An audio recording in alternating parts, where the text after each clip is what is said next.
Time के बारे में बात करूँ तो घंटे के बेसिस पे पढ़ाई करना is not very efficient as per me. Elon इस पूरे प्रोसेस में फैमिली की तरह है। दिमाग खराब करने की ज़रूरत नहीं है कि इसमें एंगेज करेंगे, और जितना हो सके उतना नेगेटिव इंटरेक्शन से रिफ्रेन कीजिए। मंजिल उन्हें मिलती है जिनके सपनों में जान होती है और जिन्हें अपनी मेहनत पर भरोसा होता है। मेरे साथ है आदित्य कुमार, जिनकी जेई मेंस में रैंक 4 इन्होंने हासिल की है। और आदित्य, सबसे पहले यही पूछूंगी, कैसा लग रहा है रैंक 4 हासिल करके टॉप 5 में एक रैंक आना अपने आप में बहुत बड़ी अचीवमेंट है। कैसा महसूस कर रहे हो? फीलिंग तो काफ़ी अच्छी है। मतलब पेरेंट्स, टीचर्स, फ्रेंड्स, मतलब सबसे कॉल आते रहते हैं। अदरवाइज़ मतलब ये भी ध्यान में रखना है कि जेई एडवांस भी अभी बचा हुआ है, तो उस पर भी ध्यान देना है, उसको भी टाइम देना है। तो अभी सेलिब्रेट करने का टाइम है, तो अभी सेलिब्रेट करेंगे। तो आदित्य की एक बात मुझे बहुत अच्छी लगी। आदित्य, हम जेई मेन सेशन 1 के टाइम में भी मिले थे, जब आपने परफेक्ट स्कोर हासिल किया था, 300 में से 300 मार्क्स आप लेकर आए थे। उस समय भी आपने साफ कहा था कि अभी अभी रुको, अभी सेलिब्रेशन का समय नहीं है। अभी भी आपका गोल जो है वो फिक्स है, अभी भी आपको जेई एडवांस का इंतजार है। तो कहीं ना कहीं ये मान सकते हैं कि आप अपने गोल से नहीं हटते हैं, आप अपने एम को डिसाइड करके उसी के पीछे लगे रहते हैं। हाँ, मैं यही बोलूँगा, क्योंकि मतलब एडवांस ही मेन टारगेट है, तो उस पर ध्यान कंसिस्टेंटली बना रहता है।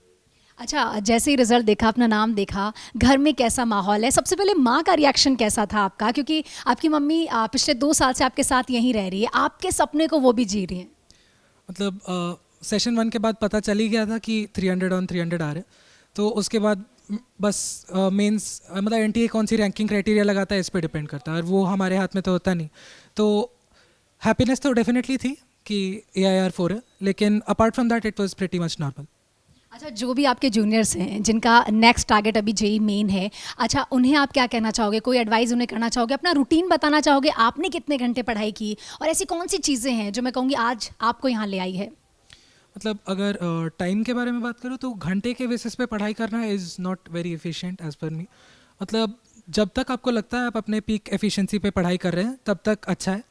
अगर आपको आपकी एफिशिएंसी डाउन जाते हुए फील हो रही है, तो आप वहाँ पे ब्रेक ले लीजिए, किसी तरह का रिक्रिएशनल एक्टिविटी में एंगेज कर लीजिए। जैसे मैं कभी कभार गाने सुन लेता था, या फिर अपने दोस्तों से बात कर लेता था, या बैडमिंटन खेल लेता था।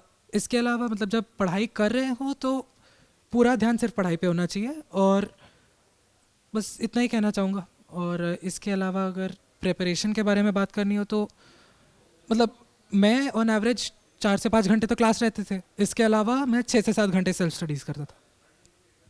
अच्छा आदित्य, 2 साल का लंबा सफ़र आपने एलन के साथ तय किया है, और हम कहते हैं कि हमारी जो स्ट्रॉन्ग पिलर हैं वो हमारी फैकल्टीज़ हैं, और वही हैं जो कहीं ना कहीं उन्हीं के दिशा निर्देश में आप यहाँ तक पहुँचे हैं। क्या कहेंगे एलन के बारे में? एलन आपके लिए क्या है?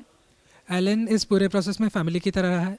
तो मतलब पूरे प्रोसेस में हर तरह से सपोर्ट किया है। तो ये जो ग्रोथ है, ये जर्नी जो है जेई मेंस और एडवांस वाली, इसमें होलिस्टिक डेवलपमेंट देना एलन का काम रहा है।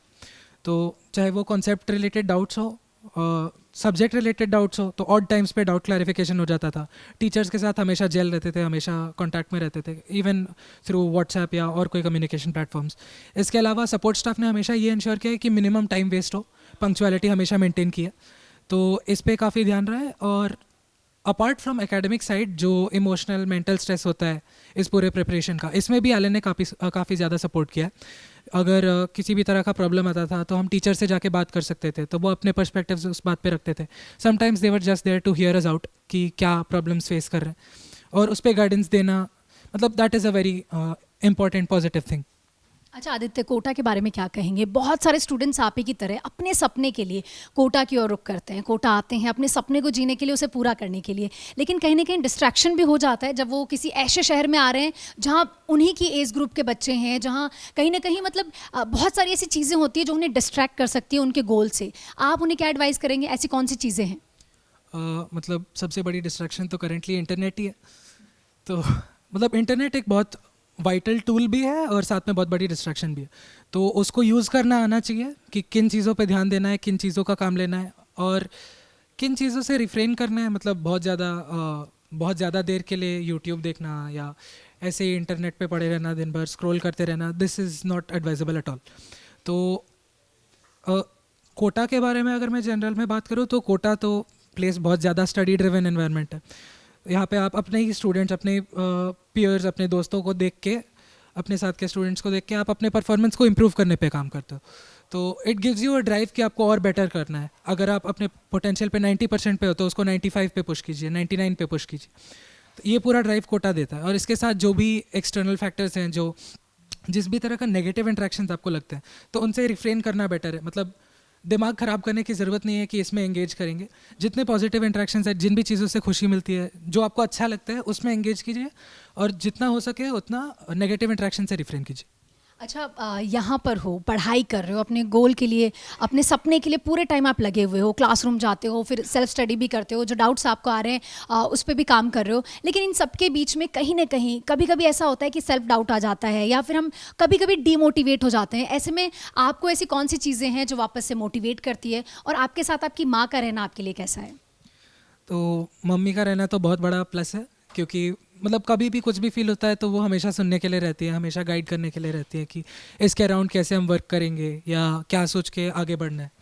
और इन जनरल अगर मैं बात करूँ तो जो मेन डीमोटिवेटिंग फैक्टर्स होते हैं वो होता है या तो क्लास टेस्ट या जो CBTs एग्ज़ाम्स होते हैं, उनमें स्कोर डाउन होना मेन रीज़न ऑफ डीमोटिवेशन होता है। तो सबसे इम्पोर्टेंट ये रियलाइज़ करना है कि कभी कभार टेस्ट इसी रीज़न से फ्रेम होते हैं कि वो आपको दिखाना चाहते हैं कि you still have a lot more to learn, you still have a long way to go.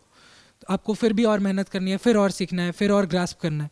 तो ऐसे टेस्ट का पर्पस ही होता है आपको दिखाना कि you have so much more to achieve. तो इनको देख के डिमोटिवेट नहीं होना है, क्योंकि ये आपका एक सेल्फ एनालिसिस का मेथड है। ये आपको बता रहा है कि आप where you stand right now and where you have to go. तो this is not the source of demotivation, it is telling you कि आपको और कितना मेहनत करना है और कहाँ अपने आप को देखना है, आपका जो गोल सेट है उसको अचीव करने के लिए और कितना एफर्ट लगेगा। तो it is not something to be demotivated about. हाँ, कभी कभार हो जाता है कि कभी कभार स्कोर ज़्यादा गिर जाते हैं, लगता है कि am I able to do this और नॉट, या मैं ठीक से कर रहा हूँ कि नहीं, ठीक से पढ़ रहा हूँ कि नहीं। लेकिन ये सारे factors honestly speaking they are pointless. मतलब इनके बारे में सोचना विशियस साइकिल ही है। तो जितना इसको अवॉइड करें, जितना, क्योंकि एग्ज़ाम तो आपको फाइनल डे पे आप क्या करोगे उस पर बेस्ड है। जितना बेस्ट प्रिपेयर कर सकते हो, जितना कॉन्फिडेंट रह सकते हो, उसी माइंडसेट पे एग्ज़ाम देना।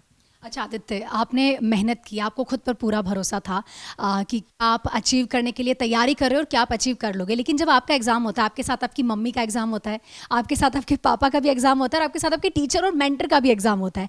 ऐसे में जब आपका एग्ज़ाम था तो सबसे ज़्यादा आपको क्या लगा? मतलब आपके आसपास कैसा माहौल था? टीचर का क्या कहना था या फिर आपके पेरेंट्स का क्या कहना था? मतलब टीचर्स ने तो उसके एक दिन पहले ही विश कर दिया था, मतलब ऑल द बेस्ट वगैरह, कि बेस्ट गाइडेंस, अपना कूल रखना पूरे एग्ज़ाम में, क्योंकि कभी कभार एग्ज़ाम में थोड़े बहुत मिसहैप्स हो जाते हैं, सिस्टम ग्लिचेस वगैरह। तो बस कंपोज्ड रहना और शांति से पेपर अटैम्प्ट करना, ये टीचर्स का गाइडेंस था।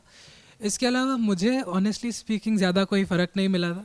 मुझे लगा एक और CBT है, एक और LN का एग्ज़ाम है, इसको जाके देना है। बस इतना था कि जो थोड़े बहुत सिली मिस्टेक्स कभी कभार इंटरनल में हो जाते हैं, कि अगर थोड़ा सा सीरियसनेस कम रहता है as compare to main exams, तो उस पर मैं काम कर रहा था कॉन्शियसली कि किसी भी तरह की गलती ना हो। अब यहाँ पे भी एक थिन लाइन है कॉन्शियसनेस और ओवर कॉन्शियसनेस में। तो कॉन्शियस रह के सवाल बनाना और पैनिक नहीं करना, ये की फैक्टर रहा मेरा। और इसके अलावा मतलब पेरेंट्स का तो खैर, मम्मी तो स्ट्रेस हो गई थी थोड़ी बहुत एग्ज़ाम के बाद, लेकिन पापा कॉन्फिडेंट थे कि मैं अच्छा ही करूँगा, और मैं भी कॉन्फिडेंट था अपने ऊपर कि मैं जितना प्रिपरेशन किया है, जितना एफर्ट डाला है इस पूरे प्रोसेस में, मैं अच्छा ही करूँगा। तो निश्चित तौर पर मेहनत का कोई सब्स्टिट्यूट नहीं है। अगर आप मेहनत करते हैं तो निश्चित तौर पर आपको सफलता हासिल होती है। और चलिए आगे बहुत सारी बातें करेंगे, लेकिन फिलहाल के लिए इतना ही, क्योंकि कुछ ही देर में सेलिब्रेशन को भी आदित्य एंजॉय करेंगे। और एलन की पूरी टीम की तरफ से आपको कॉन्ग्रेचुलेशन। Thank you.